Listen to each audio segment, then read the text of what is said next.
સુરત શહેરના અમરોલી વિસ્તારમાંથી પોલીસે ગાંજાના મોટા જથ્થાની સાથે એક શખ્સને ઝડપી પાડ્યો છે. હાઉસિંગ વિસ્તારમાંથી મળેલા 26 કિલો જેટલા ગાંજાના જથ્થાની સાથે આરોપી બિરેન્દ્ર ગુપ્તાની ધરપકડ કરવામાં આવી છે.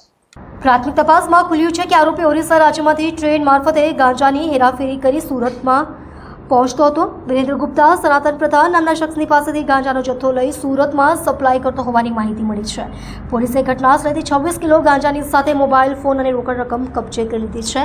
હાલમાં આરોપીની પૂછપરછ ચાલી રહી છે અને સંદિગ્ધ અન્ય જોડાણો અંગે પણ તપાસ કરવામાં આવી રહી છે.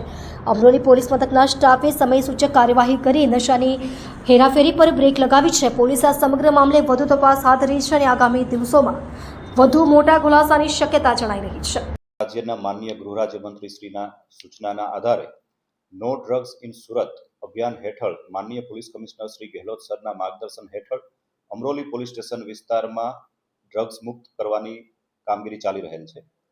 બાતમીના આધારે અમરોલી પોલીસ દ્વારા ગુજરાત હાઉસિંગ બોર્ડ ખાતે રેડ કરવામાં આવેલી, જ્યાં બિરેન્દ્ર ગુપ્તા નામના વ્યક્તિના ઘરેથી 26.37 કેજી ગાંજો મળી આવેલ, જેની બજાર કિંમત 2,63,000 જેટલી થાય છે.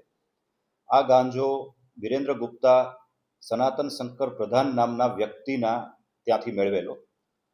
શંકર પ્રધાન મૂળ ઓરિસ્સાનો રહેવાસી છે અને ઓરિસ્સાથી ટ્રેન મારફતે આ ગાંજો લાવતો હોવાની હકીકત જણાઈ આવેલ છે. હાલમાં બંને આરોપીને એરેસ્ટ કરી લેવામાં આવેલ છે અને કાયદેસર કાર્યવાહી હાથ ધરવામાં આવેલ છે.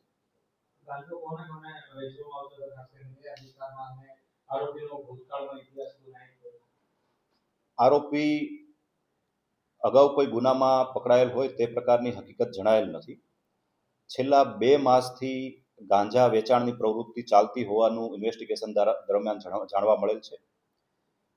અમરોલી વિસ્તારમાં આસપાસમાં છૂટક ગાંજાનું વેચાણ કરવા માટે આ ગાંજો લાવવામાં આવેલો.